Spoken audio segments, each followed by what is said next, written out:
Question number 7, Dr. Russell Norman. Thank you, Mr. Speaker. My question is to the Minister for Climate Change Issues and asks, is the government's objective to increase New Zealand's net greenhouse gas emissions, or is the government's objective to decrease New Zealand's net greenhouse gas emissions? Honourable Tim Groser. Decrease. Supplementary. Supplementary question, Dr. Russell Norman.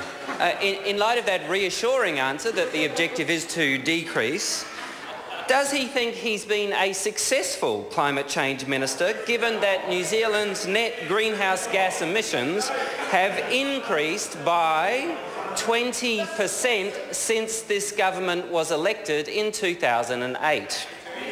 Mr. Speaker. Honourable Tim Groser. The spectre of the tall poppy syndrome hangs menacingly above my head. I'll leave it to others to make a judgment on that. Supplementary. Supplementary question, Dr. Russell Norman. Thank you, Mr. Speaker. Well, does he think he's been a successful climate change minister, given that, according to United Nations figures, New Zealand's carbon intensity has increased by 14% since his government was elected? Honourable Tim Groser. Mr. Speaker, well, leaving the first part of the question aside for the same reason, let me just say that figure is completely misunderstood. The reality is that the government measures emissions intensity in terms of percentage of emissions per unit of real GDP. And on that basis, no, it's been misquoted, and on that basis, emissions intensity in New Zealand has decreased by 30% between 1990 and 2012. The exact figure is 29.2. Point of order. Point of order, Dr. Russell Norman. Thank you, Mr. Speaker. I seek leave to table a report from the Parliamentary Library showing emissions intensity has increased by 14%. Leave is sought to table that particular information. Is there any objection? There is none. It can be tabled. Point of order. Point of order, Dr. Russell Norman. I seek leave to table a table from the Library showing that New Zealand's net greenhouse gas emissions have increased 20% since 2008. Leave is sought to table that particular information. Is there any objection? There is objection.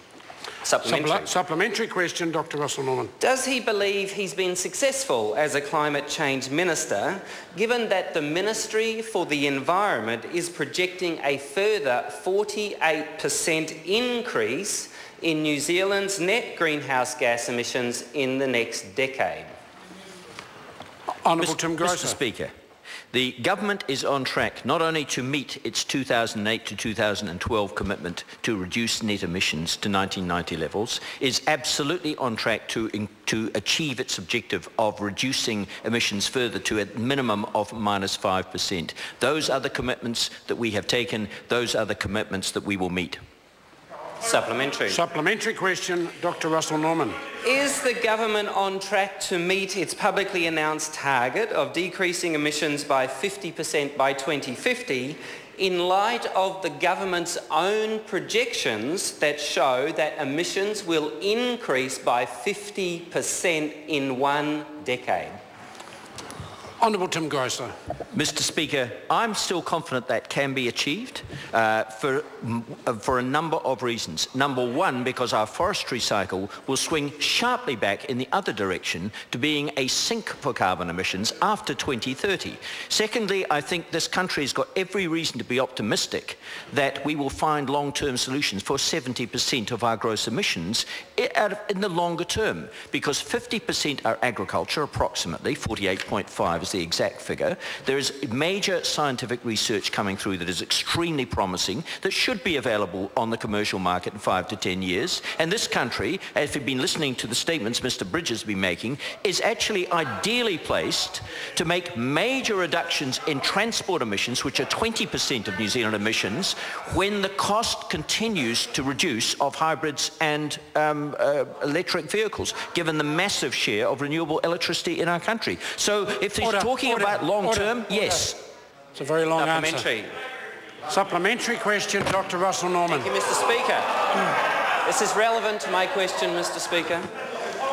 Is he proud of the fact? Yep, that's right. You cheer, the National Party will cheer. You cheer. Yeah, this is emissions intensity. This is New Zealand's... Order. I know there may be some confusion about what the particular graph is showing. I'll ask my question. But the member still deserves the opportunity to ask his question. Point of order, Mr. Speaker. Point of order. Mr. Speaker, it may help the House. I don't think you're allowed to table political polls in the House. Order. And that's not a legitimate point of order. Would the member now get on with his question? Is the minister proud of the fact that the blue line in this graph is the line of New Zealand's greenhouse gas emissions going up by 48%? Is he proud of the fact that New Zealand's emissions are going to go up by 48%? And the blue line also happens to be the colour of the governing party. And is he surprised by that? Order. Mr. Speaker. Honourable Tim Groser. Putting aside exactly what that graph represents and its authenticity, the answer is I'm very proud to be part of a government that's going to deliver on the 2 international commitments to reduce our net emissions that we've got. 50% increase. Supplementary question, Dr. Russel Norman. Isn't it true that when he's called the Minister for Climate Change, he really is the Minister for Climate Change and a very successful minister at that? Honourable Tim Mr. Groser. Speaker. Well, until the Prime Minister suggests otherwise, I think I do consider myself the Minister responsible for climate change issues. Yeah, for climate change. Supplementary. Point of order, the Honourable Heki Parata. Mr. Speaker, this is a wharenui, and I think it is totally inappropriate to have props like that thrown around on the floor of our House. Order. It's a very large prop. The member might have found it easier to handle if it had been somewhat smaller, but he's allowed a visual aid if it assists. Order. Now, I do note it fell on the floor, which is... Order! Which I don't think is satisfactory. I was going to allow the member to finish his line of questioning, and then would certainly, if he wasn't moving to pick it up, I'd be asking him to do so. Does the member have further supplementaries? Supplementary. Supplementary question, Dr. Russel Norman. Thank you, Mr. Speaker. Given the facts that I have presented showing rapidly increasing greenhouse emissions, does he want to change his answer to the primary question, which is that the government's objective is actually to increase New Zealand's net greenhouse gas emissions, and they're doing a jolly good job of it? Honourable Tim Groser. Mr. Speaker, no. Supplementary. Supplementary question, Dr. Russel Norman. Thank you, Mr. Speaker. Will the minister rise to what he himself has called the great challenge of our age, climate change, and match the recently announced European climate target of a 40% emission reduction, or will he continue to keep New Zealand on track for a 48% increase in emissions in the next decade? Honourable Tim Groser. Mr. Speaker, we will meet our existing international contributions, and we will be consulting the New Zealand public shortly on what should be the next level. And in the process of doing so, we will be pointing out that for a particular set of reasons that will be clear when members read the discussion document, there is no low-hanging fruit in New Zealand.